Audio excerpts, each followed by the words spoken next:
All right, Sisi, thank you. Thank you for joining. So, the market is changing weekly. So I thought, we'll just get started and share our perspective. You've been monitoring it very closely.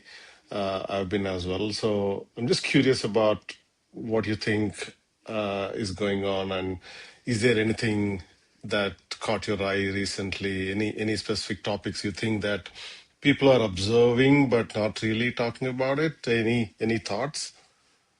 No, this is great. Thank you for having me on this. And sovereignty is a bit of a confusing topic for many people, and not many people are paying attention to it. I think it's coming to the fore only due to like legislation and things like that.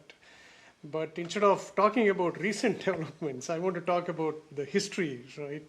Like in the mid '90s, I used to see a lot of AOL CDs being distributed by airlines, and then people would bring them home, and we didn't know what to do with it because even connectivity was just starting in India.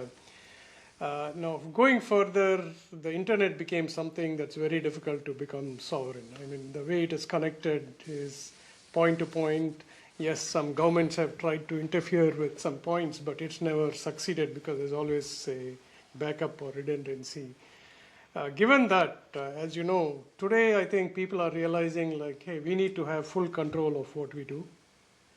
And we are worried about availability of things or our data going out. So there are a lot of components to sovereignty. Would you agree with that?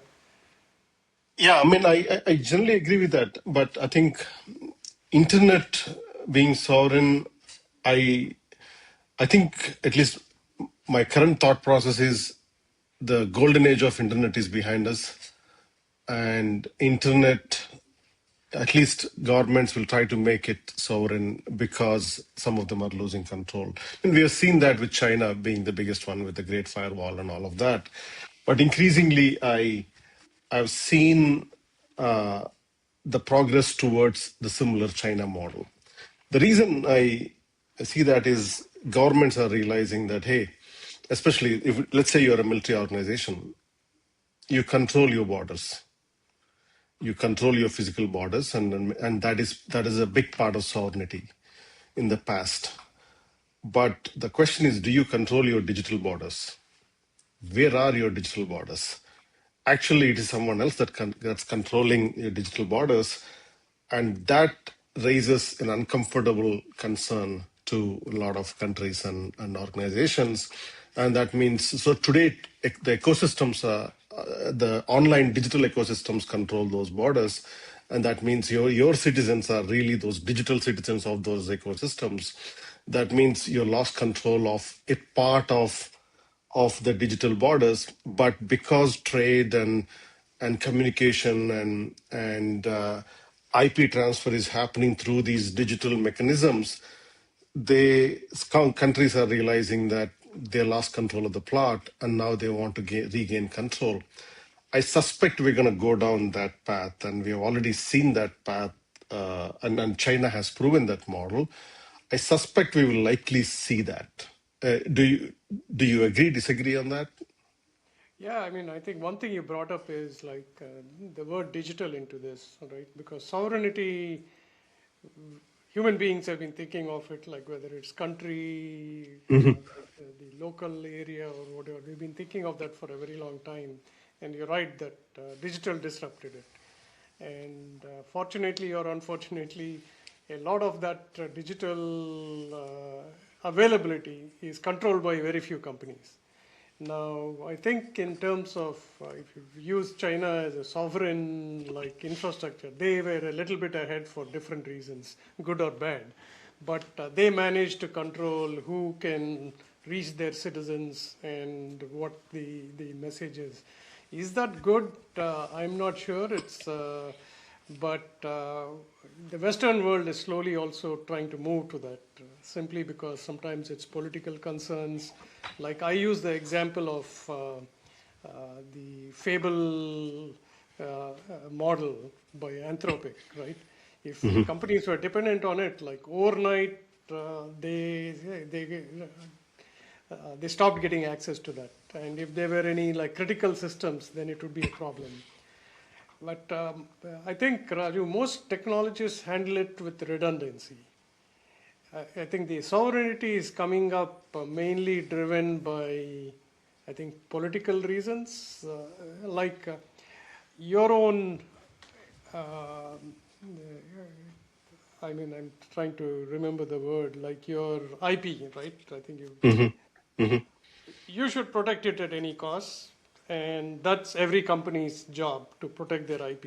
I mean, I think many leaders will also say like, don't even upload it to the cloud. Try to keep it within whatever. But at the same time, you see a lot of people moving out of on-prem into the cloud, and the cloud can exist anywhere, right? And Yeah. that is the problem where I think it's an opportunity for local providers like in France and other parts of Europe, or multinational global companies also setting up sovereign companies using local citizens and everything else. That's the opportunity. And I don't think anybody wants someone to pull the plug out of it. That could be the reason for sovereignty. A few interesting points. One point you mentioned is most of these are owned by few companies.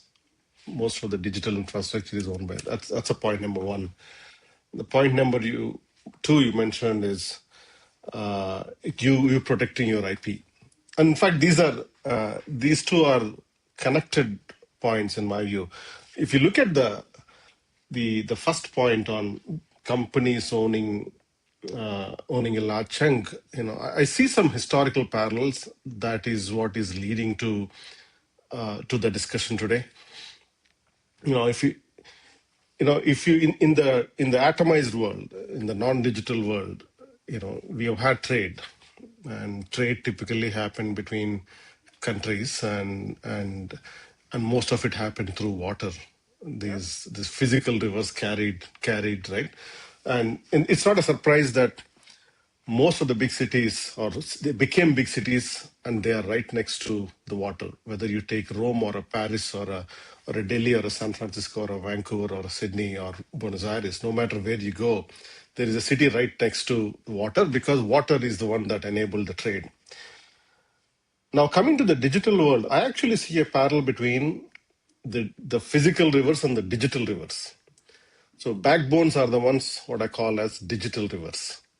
It has the same connectivity, just that instead of people, now you have data centers. And instead of these custom checkpoints, you have these digital checkpoints, whether you call it an app store or payment gateways or whatnot. These have become the digital versions of these customs points. Now, if you look at who dominated the historical trade, actually a lot of companies dominated the trade between countries.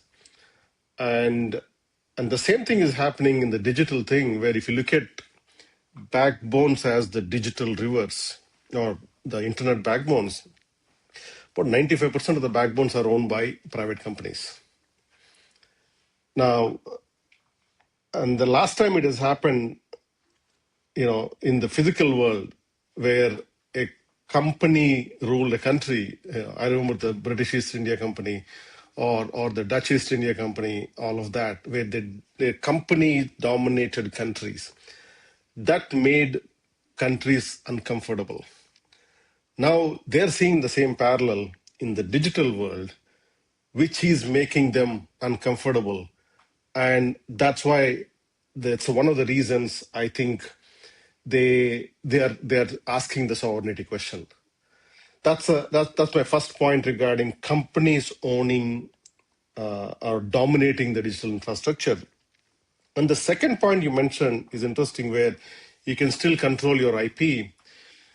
I think it's going to be challenging when these larger companies try to or entice a lot of these companies, individual companies, to make it easy to give up their IP, and so and they make it enticing. Let me give you an example. I always ask the question: why is Chrome open source, but Google search not?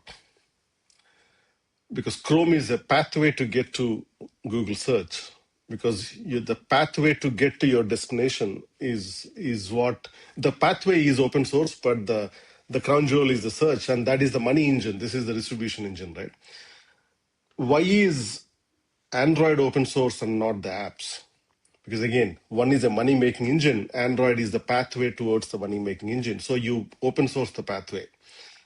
Now in the AI world, why is MCP open and not the model? So MCP is the pathway to get your info, get your intelligence, get your IP, intellectual property, and the model is where is a money-making machine, which will, and when the companies give away a lot of these and make it easy, make the pathway very seamless, subconsciously you see a lot of companies giving up their intellectual property without realizing that they're giving up their intellectual property. And therein lies the sovereignty. Unfortunately, this happens at every level. It happens at the country level, it happens at the company level, it happens at the individual level, where, like, in the individual level, the sovereignty, you ask a simple question, an uncomfortable question, do you own the house or does your bank own the house? For a large chunk, it's the bank that owns the house. But they made the pathway easy by making it easy to borrow as much money as you can, lowering the monthly payment, but most of the payment goes towards interest for majority of the time. And so this is no different from making the pathway easy to connect and give up your sovereignty.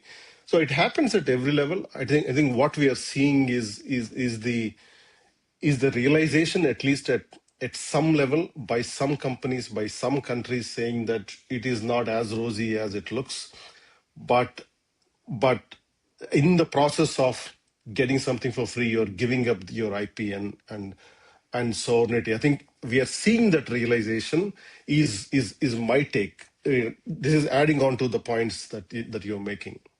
Do you agree, or do you see any? I love the parallel you made between like historic, like rivers being the main channel for commerce to now like digital infrastructure being the digital rivers of today. But it's very complicated, like even though people have realized, like for example, if you take AI, right?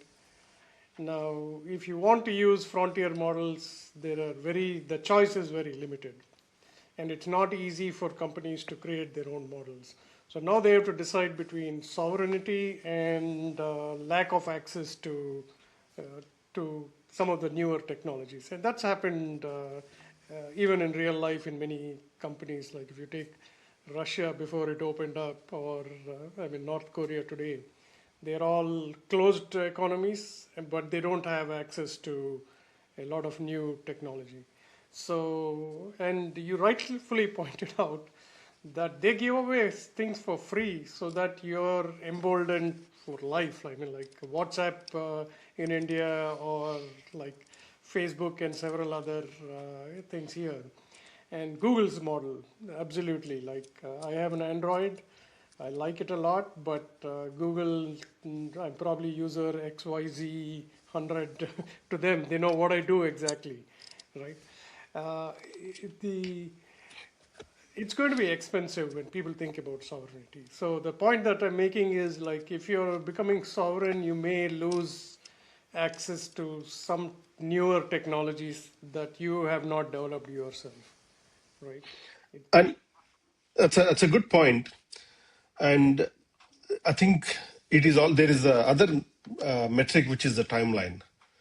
How sovereign are you, or are you working towards sovereignty and what is your horizon? If you want to be sovereign right away, some of these are going to be expensive. Like not every country is going to have their own sovereign frontier model because it is going to be expensive, and they do not have this. And this is no different from, let's say, the nuclear technology. Several decades in, not every country has nuclear technology, and it has been, some countries made progress. The same applies in frontier models as well. Not every country will have the technology, but the ones that really think about sovereignty and how important is that sovereignty, those are the ones that will end up investing in it. And that includes infrastructure, backbone infrastructure, cloud infrastructure, software infrastructure, payment infrastructure, and navigation infrastructure. I've seen some countries ask the question, hey, let's say there is a conflict. Can someone turn off our GPS for our country? Unfortunately, the answer is yes, and they are asking that question. And what is their plan B? Can someone turn off banking or a Visa, Mastercard? Unfortunately, yes. So it's so they're asking some questions at multiple levels. It's obviously not a simple on and off. They're asking, are we sovereign in terms of energy? Obviously, now, given the current crisis, people are asking that question. Are we sovereign in terms of trade? Are we sovereign in terms of security, intelligence? And those questions, I'm glad these are being asked. And not every country can afford to ask these questions, but these discussions are starting to pop up.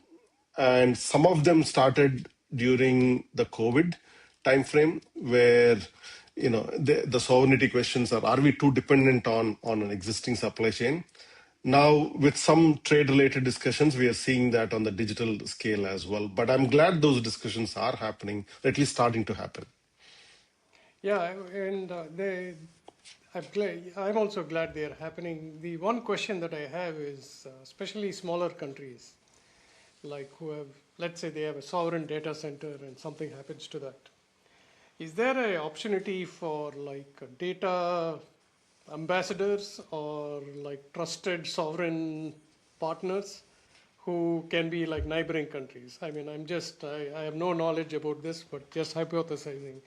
Like India could be sovereign at the same time it could provide like trusted sovereignty to neighboring countries that are part of the ecosystem, right? Which means that I trust you, I'm going to give you my data.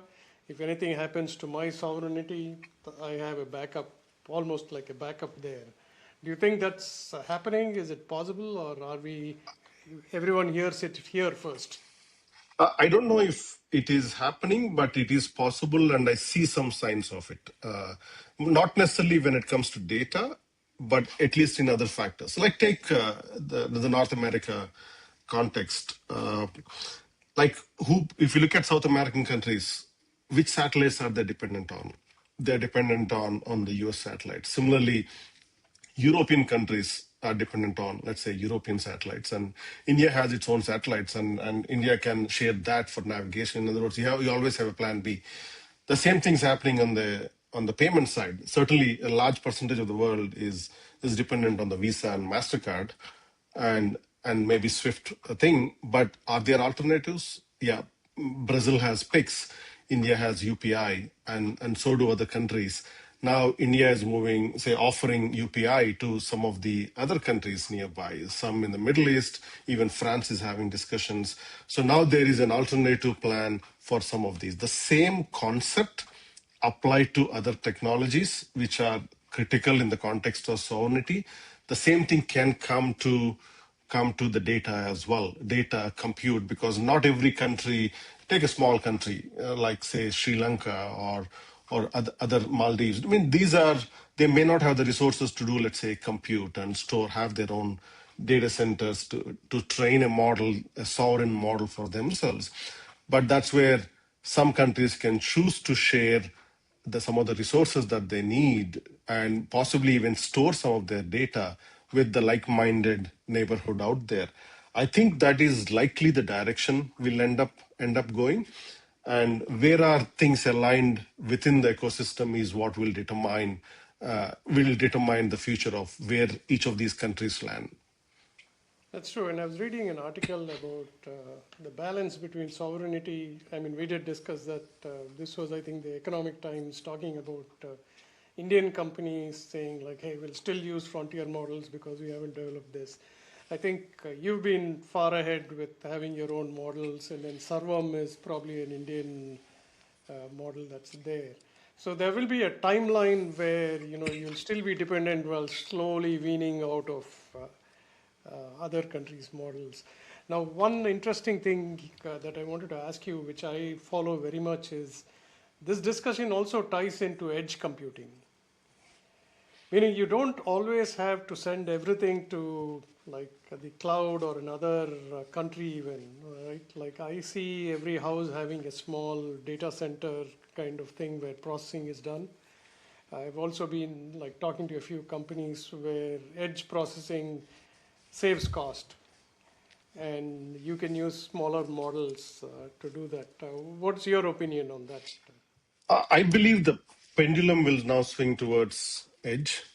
You know, this is the back and forth in the heartbeat cycle of technology, where it keeps going back and forth. We've seen the centralization with mainframes, and then PCs decentralized it, moved it to the edge. Now the SaaS centralized it with the cloud and all of that. Now we're gonna see the pendulum swing back towards edge, I think. And few reasons will contribute to it. Obviously sovereignty being one of them, because not everyone wants to give up their sovereignty at the individual level as well as the company level, and of course at the country level. Security being one of them. We have seen the episodes when it comes to the fable and all of those, where hey, if they have better technology, then they can hack into my public cloud and get that information. If it is behind the firewall, I can protect it, right? That security plays a critical role. Privacy, the abuse has been enormous in the context, and most of our data is out there public, and we are afraid to even look for what information is out there, Yeah. because people have been collecting that information and all of that. And the fourth one is cost and all of that, which will have an impact. How much do you pay? I simply do the calculation. How much do you pay per terabyte of storage if you're buying, say, 5 terabytes for sitting on your computers to store all your photos that you barely look at, versus how much are you paying on a monthly basis if it is on the cloud? Then you look at the cost and say, hey, this doesn't make sense. This is 10x more expensive or 30x more expensive. So now you realize all of this. Now, individually, each of these may not trigger the movement, but as an aggregate, when all of them aggregatively, collectively make sure that this, and they make sure that the pendulum swings back to the edge. The other aspect also is like power consumption to other aspects as well. So you get to control some of these. So I believe we are heading towards edge computing, and technology will make it better as well, because you really need a smaller local model that helps with your very very specific cases, and then you can always go to a bigger model for a lot of cases. Do you agree with that premise? Yeah, I think I'm seeing that more and more as token costs go up, and you're right. Like I'm also a culprit in that. Like have photos on the cloud which you never look at, but I'm probably paying something that I could have bought a NVIDIA GTX and kept it here and stored everything on that. That also brings me to another interesting topic is physical equipment, right? Chips. Everything that has to do with that, you're still going to buy it from somewhere. I don't think countries are going to build their own like computers. They might ask, especially the larger companies could probably say like, hey, it's got to be made. I think some of the phones that are made in India can be sold in India. So things like that. That might also increase. People are worried about laptops phoning home whenever they want. I mean, the US has seen a lot of companies can do business in the US because they're not sure. So that is another physical equipment aspect that also people want to be more in the sovereign bucket there. What do you think? Which I think, depending on where you are in that spectrum, and how secure an environment used to need to be, then you impose those restrictions. And for example, I think if I remember correctly, India recently mandated that any phones that are sold in India connect to Indian satellites for GPS and not a third party, right? So which means any shut off of these GPS satellites from a third party countries does not impact the Indian consumers. So that's a restriction that India added. And the same thing could be in terms of payments and all of that. Now, when you're deploying the infrastructure, I'm not going to be surprised if they mandate certain chips or certain transmission devices to be made within the country and all of that. Not every country may be affordable, can afford to do it, but I can see some critical infrastructure being required to do that. I mean, we see that here in the US, where you're not going to see much of a Huawei equipment here in critical infrastructure areas. I think you're going to see that, but increasingly, the number of companies that develop hardware is decreasing. But on the other hand, I am also predicting that number of hardware companies will increase because the digits are becoming a commodity. Value will shift towards atoms, and that's where we'll end up seeing a lot more hardware companies, or at least a hardware plus software companies come up. Is one thought. Yep, I agree with you. Another aspect of sovereignty is also domains and DNS. We did talk about a little bit on that, but that will always be like whatever infrastructure is there today. It's very difficult to replace it. Even though I think Zoho has gone ahead by building, your own private networks long before all of this was part of the conversation. Right. So that will always be a collaborative effort, I think. It is. I think one thing that has happened I would say, that kind of decentralized this is the introduction of GTLDs.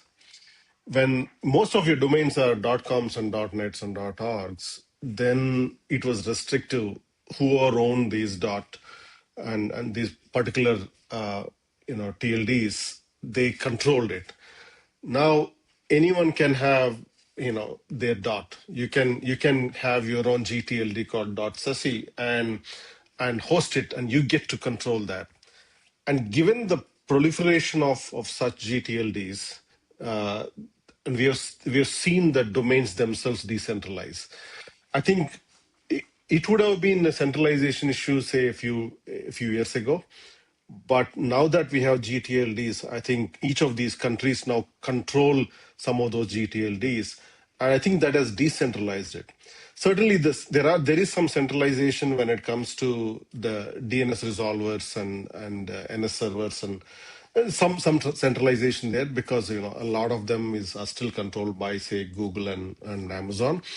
But I think those can be decentralized as well when people see that as one of the choke point. But yeah, you're right that domains and all of that are happening. But I also see the rise of the firewalls at the country level. Just like we have seen the rise of firewalls, and at least at the company level, and we are seeing some of the companies deploy their own infrastructure. We are also seeing some companies bring their cloud infrastructure on premise because now the costs justify it. So not lately, but at least not after the memory prices shot up in the last few months. But certainly we see that as an increasing trend due to the sovereignty questions and cost questions. Yeah, I think people shouldn't discount on-prem. You're absolutely right. And the future, they probably have enough IoT devices that can actually give them the compute as well. Exactly. I mean, your iPhone can run a Quen model fairly well, or a DeepSeek model fairly well, and Apple is bundling some of these models in the next gen operating system. And now majority of the tasks that can be done on the device, partly because your device has a lot of context, because your iPhone knows pretty much everything about you, your emails, who you work with, who you talk with, your messages, and every single context where you are at any point of time. Once you have very, very heavy context, you don't need a powerful model because context dominates the model size in that case. That means 70-80% of the cases, it can be achieved right on your device. So the centralized power requirements gets decentralized. And it's not like power is available. Now, when power is not available, it is in everyone's interest to go the other way around, where you decentralize it, take it to the edge, and now it is always in the interest of the hardware manufacturers to keep the value in the hardware and not the software. So they decentralize it, and for occasional case, you always have private cloud or the internet where you can dip into. I think that is a part of the original decentralization discussion we are having, where it is in a lot of companies' interest to decentralize, except unless you are a cloud computing provider, and there are only a handful of them. So it is in everyone else's interest to Yes, decentralize. that's true. Another, like I keep thinking of this conceptually. Your comment about processing on the phone. Like I have a Google Pixel. I like it only because it's got the TPU chip, so photos get processed on the phone much easier than using it on the desktop. Now that gives me a question, like what if the best software that you can use from a company, you have to buy a particular kind of device, right? Like, I mean, Yeah, that's already there. If you want to play games, you have to buy a particular kind of computer. So I don't know if that is going to spread or not, but what do you think of that? I think the reason it works partly is because of vertical integration. Horizontal systems cannot match the efficiencies of vertical systems. And look at Apple versus Android. And Apple systems are very vertically integrated, much deeply integrated than Android systems. You know, Interestingly, Apple device performance is about the same as Android systems, even with half the RAM. Why is it? One of the key things that I would attribute some of these performance improvements is the decisions they make in their programming language. If you look at Objective-C or Swift or any of these, they don't have a concept of garbage collection. And that alone makes it more efficient. The developers manage the memory, and as it kind of as a downstream effect, they don't need as much memory.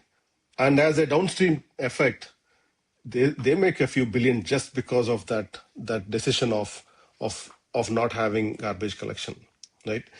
So it's not one decision, it's a series of decisions, including the language that comes from that particular company, that allow them to manage the memory better, and that impacts the hardware, that impacts the operating system, that impacts the apps that are built, that, and as a byproduct, they don't need to put in as much memory, and that means the delta goes into their pocket, not to the vendors. So the efficiencies that they can squeeze out of vertically integrated systems, if done well, is massive. That's why increasingly we'll see vertically integrated systems. We see that in cars too. I see why is this, say, Tesla's performance, like energy per mile usage, is significantly better than, let's say, Ford or almost any other provider.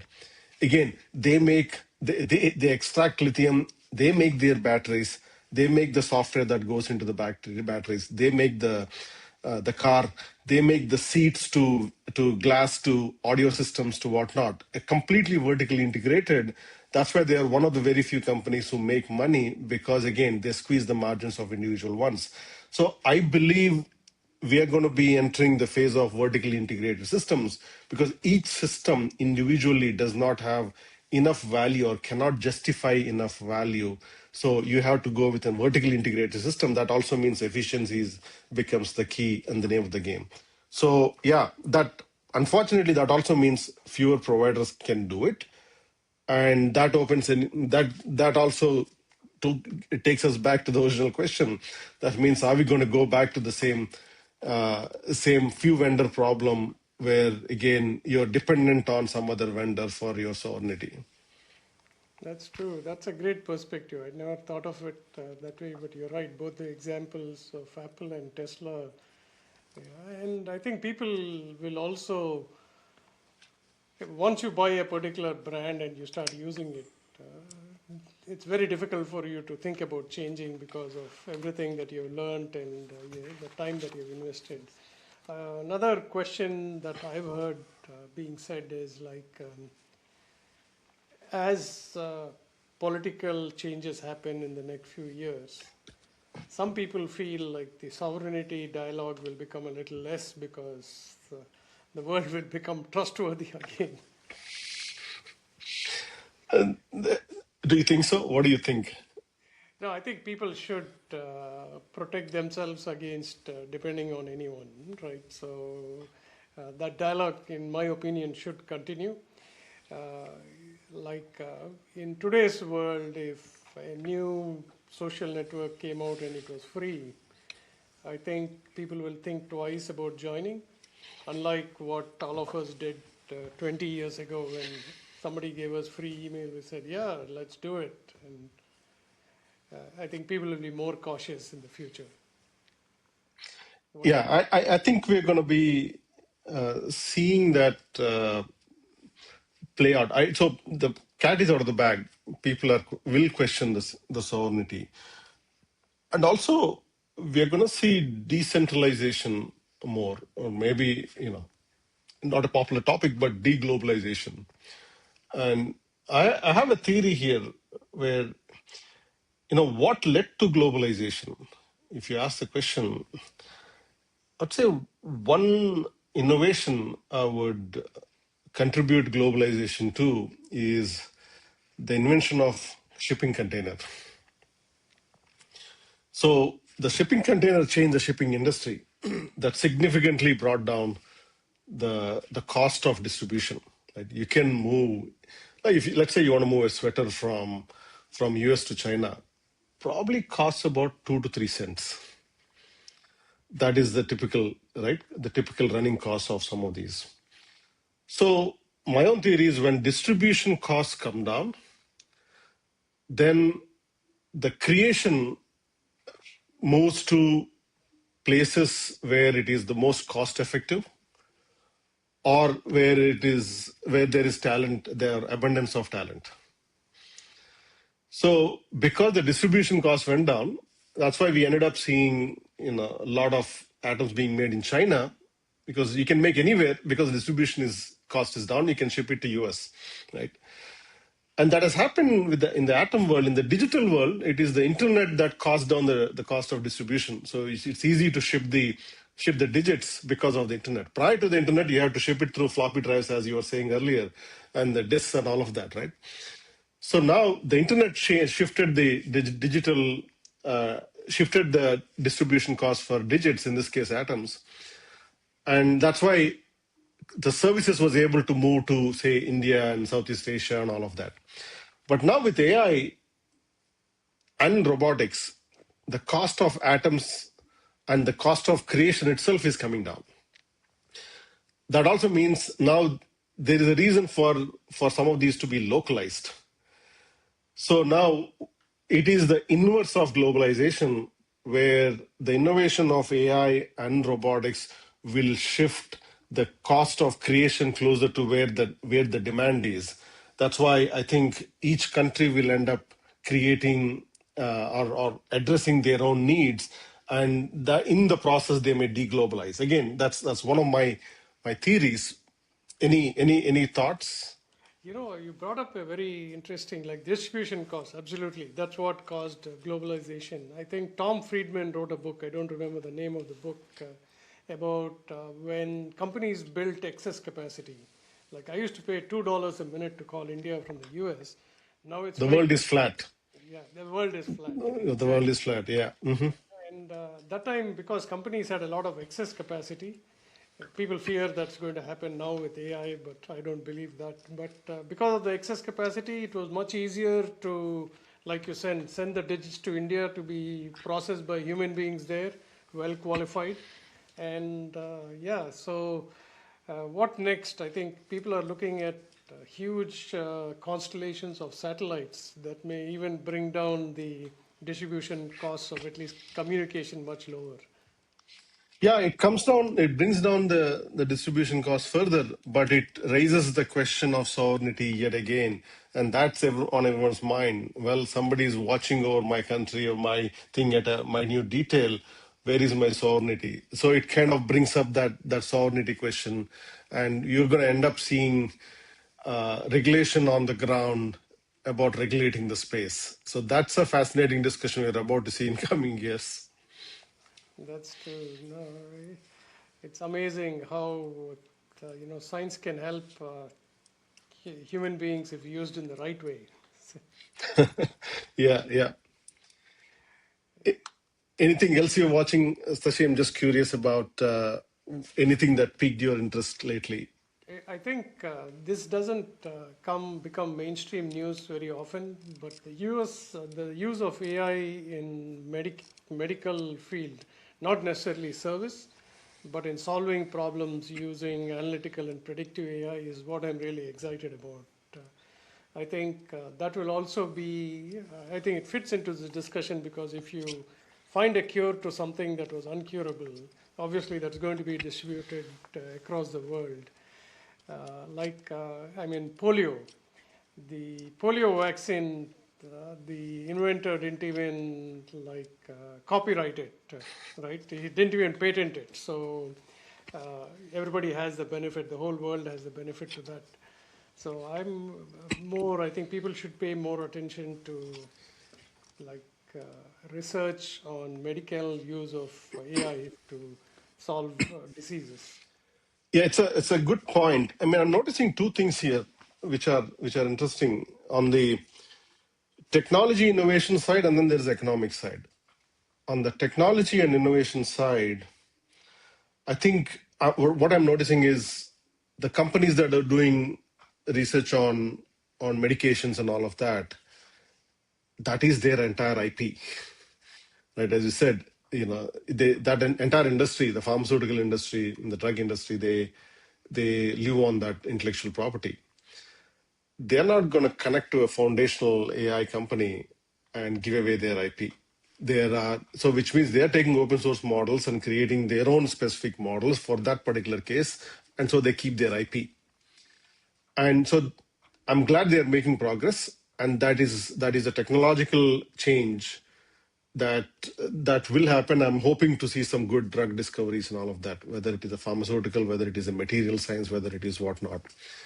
Then there is the other side to it on the economic side. For foundational companies to invest in, say, 500, 600 billion a year on it, they cannot justify those investments unless they break into these bigger capital heavy markets like drug discovery, like other discoveries, like the healthcare system, because the entire software SaaS industry is about $500 billion, but these guys are investing more than $500 billion every year. Yeah. They cannot justify the investment. They have to break into other bigger markets like the healthcare, pharmacy, and finance and all of that. But these industries want to keep their IP, and they are not going to let the foundational companies in. So it is going to be, the foundational companies will say, we'll help you discover a new drug, but you got to give us a percentage of it. Then maybe that might justify their investments. But obviously the companies do not want to give up their IP. I think we are seeing a battle between the technology and economics here. We'll have to see how that plays out. In either case, I'm excited about what drugs will be discovered, what materials will be discovered, what innovations will come in. But the problem really is there is a battle of capturing the value, and if the cost is higher, then some of that discovery will not be reachable. So it's we are in that treading in that territory at this point. That's right. It's a good point. I wrote a blog post a few weeks ago on Anthropic should have a self-hosted model. And you're right, but they are investing so much money into it because self-hosted models are not going to return a lot of revenue to them, right? So yeah, you're right. They're all trying to capture the same market as quickly as possible, so that Wall Street kind of rewards them. Yeah, I think the unexpected thing that has happened to the foundation models is the rise of open source. I think that probably caught them by surprise, particularly the Chinese models and how good they have been. And there is a possibility and there is a parallel that I'm seeing between the operating system and the models. Models as the new operating system. You see Windows and Mac OS, and then there is a Linux out there, right? So now we see Anthropic and OpenAI, and there is an open source models which is like Linux out there. So there is a room for Windows and Mac OS, just like Anthropic and all of that. But what I'm curious about is the entire industry and the ecosystem that is developed on open source. For example, if it is not for Linux, there won't be cloud computing. There won't be SaaS, right? The entire SaaS ecosystem that we developed in the last, say, couple of decades will not exist. But they were not created on Mac OS or Windows. So the open source operating system, in this case, the open source models, can become the baseline for an ecosystem and a set of industries that are about to come. It could be that some of those could be the pharmaceutical industry I was talking about earlier and all of that. It's tough to guess what will come out of it, but I'm curious about that industry. So what these two closed model companies are fighting for is to keep their IP and keep their relevance. But I think what the open source community is capturing is the next generation. It'll be too late before these companies realize that they lost the momentum on that. Because again, there is a US centric view and then the global view. The other countries outside of US that do not have the models are adopting open source, and that is the majority of the population. That's about 7.5 billion in population. So that is adopting. So it's fascinating. It will be fascinating to see how that plays out in coming years. Yeah, you're very right. And open source being the foundation on which the internet was built, even today being used through all the server technology, and it's quite. I think that's why NVIDIA is trying to open source a lot of their software just to have more adoption. And on the other Yeah, I side, think that's a good point. That's where it is in NVIDIA's interest to commoditize open source because they can sell more hardware even to the open source ecosystem. yep. And on the other side, you have the Chinese unlearning the CUDA and trying to learn whatever language Huawei chips have. Right. Yeah, But on the whole, whether we like it or not, China's sovereignty is probably far ahead of other countries for totally, computer. totally. And they've invested in the right models, and on the model side, US may be, let's say, 6 months ahead or so on the software model side, but on the hardware side, China is probably a few years ahead. Not just on the AI hardware per se, AI, NVIDIA is still ahead, but I'm talking about robotics and all of that, because I still think AI is only part of the problem. Uh, AI plus robotics is where the real innovation is. So this is brain and body coming together. So once these two come together and the integration and vertical integration point there, and that's where China has that advantage out there with their advanced manufacturing. And that's true. You know what is the picture in my mind when you said when you become old and you can't carry your own luggage, airports will have robots that will carry the luggage till the gate for you, right? Which is a use case that I think will come in the next few years. Yeah. See, I'm looking forward to some of these robotics where, let's say, go into a farm and you have a bunch of robots taking care of your plants, and you're not wasting fertilizers, and you're localizing, taking care of the plant at an individual plant level, which we cannot do it as humans. But when you automate it at that, look at all of these innovations. The three areas that I would like to see some of these technologies applied, I call them 3Ds: dirty, dangerous, and drudgery. For example, if there is a fire, you don't want to send a human or a firefighter to rescue someone. You send a robot, and the instruction is protect the human, even if it comes at the cost of you, the robot, right? And so that those are dangerous jobs, like cleaning high rises from the outside. This is not something humans should be doing. These are jobs for robots. So the dirty jobs, the dangerous jobs, like cleaning the septic systems underground for the cities, right? These should be done by robots. So those are the ones I'm looking forward to, because those will be the use cases that will be taken care of as well first. I like the 3D way of putting it. Absolutely right. I think we'll see that also quite far ahead of all the frivolous kind of use cases. Yeah, yeah. Yeah. Awesome. This has been excellent conversation, Sasi. I think great exchange of ideas. I'm glad we got a chance to catch up. Thank you for taking the time and talking it out. No, thank you for having me. I learned a lot from this conversation, and I'm glad to be on this episode as well. Thanks, Raju. Yeah, awesome. Thanks, Sasi.